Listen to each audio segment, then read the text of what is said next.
this is truly one of the best twists to a modern day television series. I mean, tremendous. And the people who love this show is because this twist blew their socks off. You think you're getting one thing with this political thriller, and then you find out in the last few seconds of the pilot, oh, that's not even what this show's about. I mean, it is, but it's not. Page 55, this is what it looks like on the page. It says Xavier looks up at the sun. As he does, the camera begins to rise up into the sky until we actually approach that sun. But it's not the sun. It's just a massive light surrounded by mechanical equipment, vents, and topped by essentially a roof made of a giant curved plasma screen. The top of this underground world. We reverse, looking back down on this underground city, this man-made paradise. Xavier is just a speck down below now, a speck looking up at a sun that isn't really the sun. Again, hammering home a point is something they're very good at. The camera dives back down now, and we land tight on Xavier's face. He's breathing heavy from the run, but his expression betrays nothing.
Xavier simply turns and heads up his front lawn towards his house. His neighbor Carl is also heading up his lawn. Carl says, "Told you it would warm up." Xavier nods and repeats, "Always does." Xavier continues up his front lawn. He stops only to pick up his son's bike, once again lying on its side on the lawn. Obviously an epic twist, but they come back down to the ground to give you two more payoffs. There's two more setup payoffs here. Carl, first of all, was early in the script. They had this exact same conversation where he says it's going to warm up.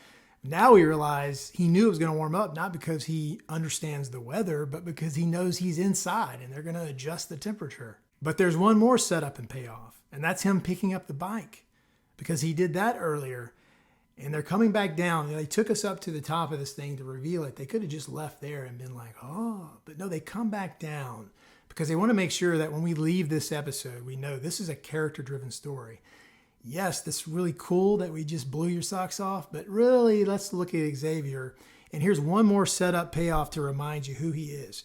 He is a dad. He is alone, raising these kids, and someone's got to pick up the bike. And that's what he does. But here's the thing. If you're going to have a twist, you absolutely have to give clues along the way. I know it hurts. There's this instinct where you want to blow someone's socks off with this thing that they didn't see coming. And you're afraid if you give anything away earlier in the script, they're going to figure it out. But you have to, because if you don't, you're just pulling the rug out from underneath the reader. Everyone likes to be fooled as long as it was done fairly. They may not have solved the clues, but they want to look back and see that they could have. If you're not providing that, you're just doing a magic trick. And nobody likes magic tricks in writing. So if you have a plan for a big twist, you got to go back and sprinkle in clues. And if some smart people figure it out, well, that's good. That's okay. That just means it's grounded and it makes sense. And that is Paradise by Dan Fogelman with a little help from his friends. And what makes this script unique is, again, it was a political thriller that ends up being a dystopian sci-fi. It's a true genre flip, which is rare and difficult to pull off for sure. Plus, it's classic Fogelman. You know, you have this structure that's this non-linear structure. You also have dual mysteries now that have to be solved. These are the two questions going forward for the series. Who killed the president? And what happened to the real world? How'd they all end up in this strange place?